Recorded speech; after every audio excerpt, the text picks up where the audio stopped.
గతంలో TRS government ఉన్నప్పుడు ఇలాంటివి కూడా ఇక్కడ అభివృద్ధి పనులు కానీ ఇండ్లు కూడా అప్పుడు డబల్ బెడ్రూమ్ అన్నారు. డబల్ బెడ్రూమ్ ఇండ్లు కూడా ఇక్కడ ఇవ్వలేదు. కాంగ్రెస్ గవర్నమెంట్ వచ్చిన నుండి ఇక్కడ సన్న బియ్యం, రేషన్ కార్డులు మరియు మహిళలకు ఉచిత బస్ ప్రయాణం, ఇందిరమ్మ ఇల్లు మా ఊళ్ళో దాదాపు 87 ఇండ్లు వచ్చినాయి. గతంలో ఉమ్మడి ఆంధ్రప్రదేశ్ ఉన్నప్పుడు కూడా ఇందిరమ్మ ఇండ్లే వచ్చినాయి.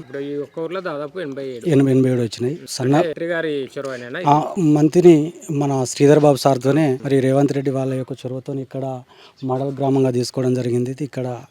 ఇక్కడ ఉన్నటువంటి వాళ్ళ మొత్తం ఆదివాసులం. ఇక్కడ అంటే ఇల్లు అనేది పేదవాడి జీవితంలో ఇల్లు అనేది ద్వారా మేము కట్టినటువంటి పరిస్థితుల్లో కూడా ఇప్పుడు కాంగ్రెస్ గవర్నమెంట్ వచ్చి మాకు చిరకాల వాంఛను నెరవేర్చినట్టు అయింది. చాలా కాంగ్రెస్ ప్రభుత్వం వచ్చినట్టుకి చాలా బాగుంది.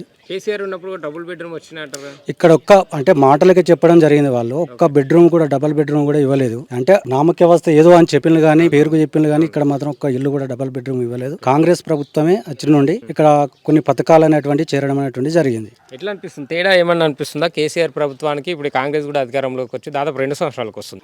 ఇప్పటికి ఏమైనా తేడా అనిపిస్తుందా? మరి అంటే టీఆర్ఎస్ ప్రభుత్వానికి కాంగ్రెస్ ప్రభుత్వానికి నక్కకు నాగలోకానికి ఉన్నంత తేడా ఉన్నది. టీఆర్ఎస్ ప్రభుత్వంలో ఎలాంటి కూడా అభివృద్ధి పనులు జరగలేదు. కాంగ్రెస్ ప్రభుత్వం వచ్చిన నుండి చాలా మంచి అభివృద్ధి పనులు అనేటువంటి జరుగుతున్నాయి. రోడ్లు కానీ కొన్ని చిన్న డ్రైనేజ్ సమస్య కానీ అవి కూడా తీర్చడం అనేటువంటిది మా యొక్క శ్రీధర్బాబు సార్ గారు నెరవేర్చడం అనేటువంటి జరుగుతుంది.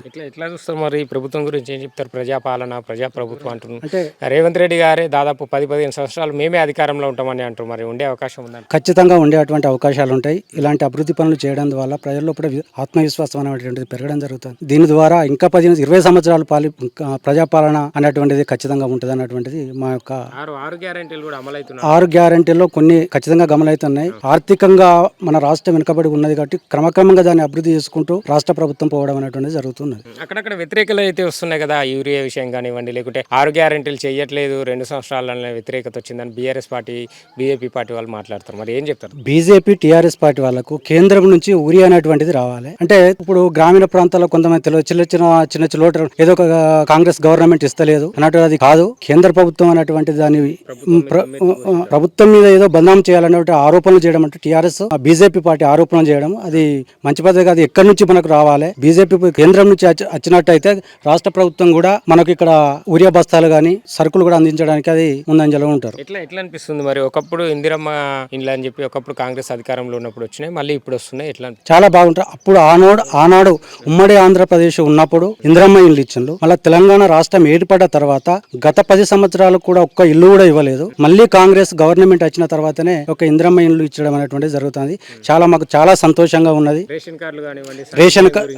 రేషన్ కార్డులు ఇంతకుముందు దొడ్డు బియ్యం, వాస్తవానికి ఆ దొడ్డు బియ్యం అయితే అమ్ముకునేది. ఇప్పుడు ఆ బియ్యాన్ని అమ్ముకోకుండా తృప్తిగా తినడం అనేటువంటిది జరుగుతుంది. మేము సన్న బియ్యం ద్వారా ఉచిత కరెంటు కూడా మాకు వాస్తవానికి కూలికి పోతేనే మాకు డబ్బులు, అలాంటిది లేకుండా కరెంటు బిల్లు కట్టలేనటువంటి పరిస్థితిలో ఉండేది. ఇప్పుడు 0 బిల్లు రావడం జరుగుతుంది. చాలా సంతోషం. దాంతో కూడా మనకు ఎంతో కొంత ఆదాయం అనేటువంటి కొంత మిగలడం అనేటువంటి జరుగుతుంది. అంటే గ్రామాలలో మీరు అన్నట్టు గ్రామాలలో ఒక్కోసారి పనులు లేక ఆర్థిక పరిస్థితులు ఇబ్బందులు ఉండే, ఇల్లు గడవని పరిస్థితిలో కరెంటు కూడా కట్టని పరిస్థితిలో ఉంటే నాకు కూడా పెట్టు కరెంటు కూడా కట్టని పరిస్థితి ఉంటే కరెంటు కనెక్షన్ కట్ చేయడం అలాంటి సందర్భాలు కూడా జరిగినాయి. మరి ఇప్పుడు ఉచిత కరెంటు కూడా మరి దీని విషయం ఉచిత కరెంటు చాలా మంచిది. గతంలో వాస్తవానికి గత 10 సంవత్సరాలు తెలంగాణ రాష్ట్రం ఏర్పడిన తర్వాత ప్రత్యక్షంగా మా కరెంటే కట్ చేయడం అనేటువంటి జరిగింది. అంటే బిల్లు కట్టకుంటే వాస్తవానికి కూలి దొరకదు. కూలి దొరకనప్పుడు 300, 400, 500 బిల్లు వచ్చేది. ఆ బిల్లు కట్టినటువంటి కరెంటు వాళ్ళు వచ్చి కట్ చేసుకునేటువంటి పోయేది.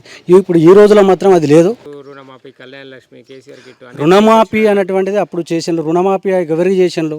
టీఆర్ఎస్ కార్యకర్తలకు చేసిండ్రు. కానీ ఉన్నటువంటి ప్రజలకు మాత్రం ఏనాడు చేయలే. ఈయన రేవంత్ రెడ్డి ప్రభుత్వం ఏర్పడ్డ తర్వాత 2 లక్షల రూపాయల వరకు ఖచ్చితంగా అందరికీ మాఫీ కావడం అనేటువంటి జరిగింది. నాకు గతంలో 20,000 రూపాయలు ఉండే కేడీసీ బ్యాంకులో 20,000 రూపాయలు కూడా అప్పుడు మాఫీ కాలే. ఇప్పుడు ఈ ప్రభుత్వం వచ్చిన తర్వాత 20,000 రూపాయలు కాంగ్రెస్ ప్రభుత్వం వచ్చిన తర్వాత మాఫీ కావడం అనేటువంటి జరిగింది. ఏం చెప్తారు ఇక మొత్తానికి మీ మినిస్టర్ గురించి చెప్పాలంటే ఏం చెప్తారు? ఆయన చొరవతోనే సాధ్యమంటారా? శ్రీధర్ బాబు సార్ చొరవతోనే ఈ యొక్క మంత్రి నియోజకవర్గంలో అన్ని గ్రామాలు కూడా అభివృద్ధి చెందుతాయి అన్నటువంటిది మా ఆశ. గతంలో కూడా చేయడం జరిగింది, ఇప్పుడు కూడా చేస్తారన్నటువంటిది ఖచ్చితంగా మాకు. ఏం చెప్తారన్న చివరిగా ఇప్పుడు లోకల్ ఎన్నికలు కూడా రాబోతున్నాయి, మరి ఎట్లా ఉండబోతుంది? అధికారంలో కాంగ్రెస్ పార్టీ ఉంది, బీఆర్ఎస్ వాళ్ళు కూడా ఇది మాకు ఈసారి మేము గ్రామాలలో వ్యతిరేకత ఉంది, తెలంగాణలో మొత్తం వ్యతిరేకత ఉంది, మేము విజయం సాధిస్తామని చెప్పి బీజేపీ, బీఆర్ఎస్ చెప్తున్నాం. మరి ఎలా ఉండబోతుంది? బీజేపీ, టీఆర్ఎస్ వాళ్ళకు ఒక ఓటు కూడా పడదు. ఇక్కడ ఉన్నటువంటి అభివృద్ధి పనులు చూసి ప్రజలే వాళ్ళు ఓటేయడం అనేటువంటి జరుగుతుంది. ఖచ్చితంగా ఈ లోకల్ బాడీ ఎన్నికల్లో కాంగ్రెస్ విజయకేతం అనేటువంటిది ఎగరవేస్తుంది.